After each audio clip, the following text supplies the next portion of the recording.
Atos capítulo 17. Paulo e Silas em Tessalônica. Tendo passado por Anfípolis e Apolônia, Paulo e Silas chegaram a Tessalônica, onde havia uma sinagoga dos judeus. Paulo, segundo o seu costume, foi procurá-los e por 3 sábados discutiu com eles a respeito das Escrituras, expondo e demonstrando ter sido necessário que o Cristo padecesse e ressuscitasse dos mortos. Paulo dizia: "Este Jesus que eu anuncio a vocês é o Cristo."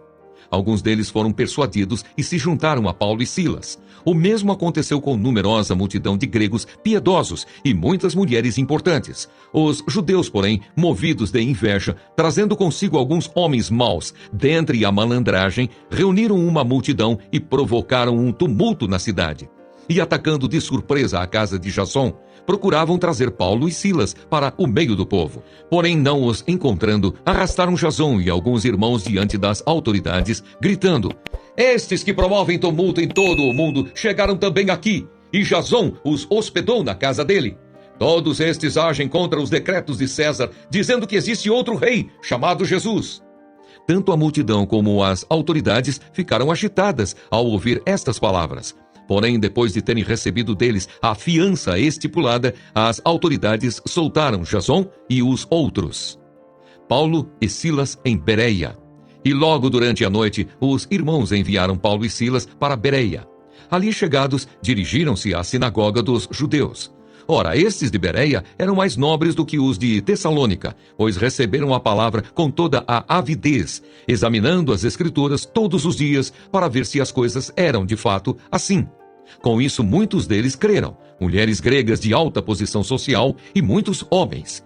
Mas logo que os judeus de Tessalônica souberam que a palavra de Deus era anunciada por Paulo, também em Bereia, foram lá agitar e perturbar o povo. Então os irmãos fizeram com que Paulo fosse imediatamente para os lados do mar. Porém Silas e Timóteo continuaram em Bereia. Os responsáveis por Paulo levaram-no até Atenas e regressaram trazendo ordem a Silas e Timóteo para que fossem encontrá-lo o mais depressa possível. O discurso de Paulo em Atenas. Enquanto Paulo os esperava em Atenas, o seu espírito se revoltava em face da idolatria dominante na cidade. Por isso, falava na sinagoga com os judeus e os gentios piedosos. Também na praça, todos os dias, com os que se encontravam ali. E alguns dos filósofos epicureus e estoicos discutiam com ele, havendo quem perguntasse: "Que quer dizer esse tagarela?" Outros diziam: "Parece pregador de deuses estranhos." Diziam isso porque Paulo pregava Jesus e a ressurreição. Então, tomando-o consigo, levaram-no ao Areópago, dizendo: "Podemos saber que nova doutrina é essa que você ensina? Pois você nos traz aos ouvidos coisas estranhas, e queremos saber o que vem a ser isso." Acontece que todos os de Atenas e os estrangeiros residentes não se ocupavam com outra coisa, senão dizer ou ouvir as últimas novidades. Então Paulo, levantando-se no meio do Areópago, disse: "Senhores atenienses, percebo que em tudo vocês são bastante religiosos, porque andando pela cidade e observando os objetos de culto que vocês têm, encontrei também um altar no qual aparece a seguinte inscrição: Ao Deus desconhecido. Pois esse que vocês adoram sem conhecer é precisamente aquele que eu lhes anuncio.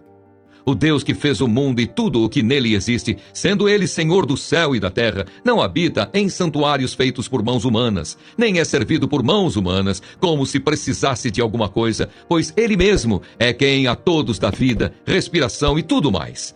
De um só homem fez todas as nações para habitarem sobre a face da terra, havendo fixado os tempos previamente estabelecidos e os limites da sua habitação, para buscarem Deus, se porventura tateando o possam achar, ainda que não esteja longe de cada um de nós, pois nele vivemos, nos movemos e existimos, como alguns dos poetas de vocês disseram, porque dele também somos geração.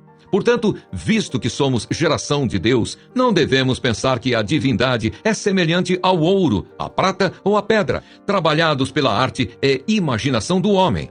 Deus não levou em conta os tempos da ignorância, mas agora ele ordena a todas as pessoas, em todos os lugares, que se arrependam. porque Deus estabeleceu um dia em que julgará o mundo com justiça por meio de um homem que escolheu, e deu certeza disso a todos, ressuscitando-o dentre os mortos.